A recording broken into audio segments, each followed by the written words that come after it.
on s'attaque à SCP-225. Inarrêtable et immuable. Je dois avouer que je ne sais absolument pas sur quoi on va tomber avec ça. Oula. On a une photo, il y a deux instances du SCP. Donc il y en a un, on dirait qu'il est dans le vide intersidéral. Et l'autre, on dirait qu'il est dans le ciel. On dirait des boules de verre. Mais à l'intérieur, on dirait qu'il y a un autre univers. On va voir. C'est un Euclide. Alors, SCP-225-1 et 2 sont des sphères grises métalliques d'origine et de composition inconnue, chacune ayant un diamètre de 0,681 mètres. Ok. Quasiment 70 cm, on va dire. Donc le numéro 1 apparaît stable et immobile, mais suit en fait un mouvement géocentrique au-dessus de la Terre, exactement à la même vitesse que celle de la rotation de la Terre, maintenant toujours sa position relative. Oui, donc effectivement, il est dans l'espace, le premier. Ok. La gravité, le magnétisme et toutes les autres forces testées n'ont eu aucun effet sur lui. Il maintient sa position à environ 7,3 mètres au-dessus du sol. Aucune quantité de force lui ayant été appliquée n'a eu d'effet sur sa position. D'accord, aucun des outils et armes testés n'ont eu d'effet physique sur lui. Et 2 suit un trajet pratiquement synchrone à celui de la Terre autour du Soleil. Il n'orbite pas autour de la Terre. C'est la Terre qui est en rotation sous lui, donnant ainsi l'illusion d'un déplacement autour de la Terre à des vitesses généralement comprises entre 1,6 et 2000 km/h. Ah oui, quand même. Dépendant de son attitude relative actuelle. Il n'orbite techniquement pas non plus autour du Soleil. Il semble se mouvoir par ses propres moyens de façon inconnue. Son trajet n'est pas entièrement prévisible. Ouais, bah même moi j'ai pas compris en fait comment est-ce qu'il était en train de tourner lui.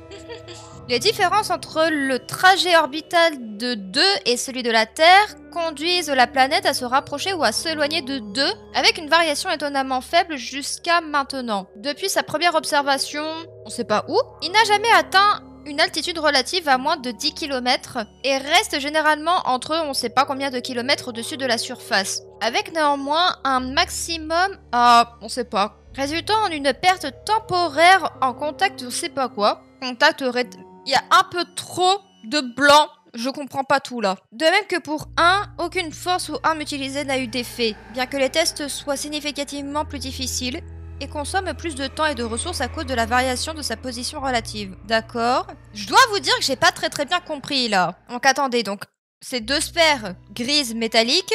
Donc lui, il fait une rotation à la même vitesse que celle de la rotation de la Terre. D'accord. J'avoue que j'ai pas très bien compris. Là j'avoue Maxime que si tu veux nous donner des précisions sur ce SCP, je suis... c'est open bar, je n'ai vraiment pas compris grand chose à ce SCP. Et peut-être qu'avec les indédums on comprendra aussi un peu mieux. Procédure de confinement spécial 1 est conservée au site 65 pour de plus amples recherches et expérimentations. Aucun garde n'est nécessaire pour l'objet en lui-même puisque son vol est impossible et que l'objet est pour le moment sans danger. Ok. De plus amples tests sont à mener pour trouver un moyen d'éliminer 1 et au moins trouver un moyen de le déplacer de sa position de façon contrôlée. D'accord. On peut pas déplacer j'allais dire le Pokémon, mon dieu. Je suis un peu trop matrixée avec Parworld. Et 2 est actuellement non confiné, son trajet doit être suivi le mieux possible avec des mises à jour constantes contenant sa position, vitesse et trajectoire, accompagnées de projections de sa position estimées entre les 50 prochaines années. D'accord, ok. Au moment de l'écriture de ce rapport, le SCP ne présente pas une menace immédiate. Toutefois, dans le cas où un trajet de collision avec 1 est détecté, le SCP doit immédiatement mis à jour vers Keter. Et tout doit être mis en œuvre pour trouver un moyen d'altérer le trajet de 1 ou de 2. Toutes les ressources de la Fondation doivent être rendues disponibles pour cet objectif dans le cas où une collision devienne un jour probable. Des plans d'évacuation planétaire doivent être élaborés par précaution, ainsi que des procédures de confinement réservées pour les objets de classe Keter dont le confinement compromis par une brèche de confinement général certainement, ne résulterait pas également à la destruction imminente de l'objet. Est-ce que ça veut dire que là, on a possiblement un SCP qui pourrait nous faire un scénario de type destruction de la Terre?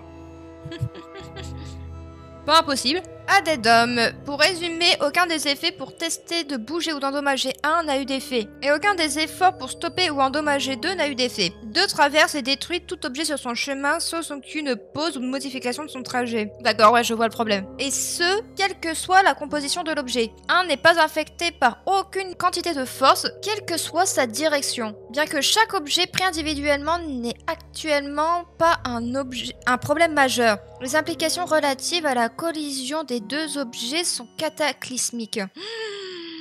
Des projections basées sur la quantité estimée de matériaux contenus dans les deux objets, 0,33 mètres cubes, approximativement 2,600 kg, ouais, donc 2600 kg, ok, montre que si l'objet s'annihilait mutuellement, il libérait au maximum une puissance nucléaire explosive de plusieurs dizaines de mégatonnes, et potentiellement bien plus grande dépendant de leur constitution. Étant donné que tous les tests effectués jusqu'à maintenant montrent que ni un ni deux ne peuvent être endommagés ou déplacés par un moyen connu, il existe une possibilité qu'aucun des objets ne soit annihilé, arrêté, ou que leur trajet soit altéré même lors de leur contact.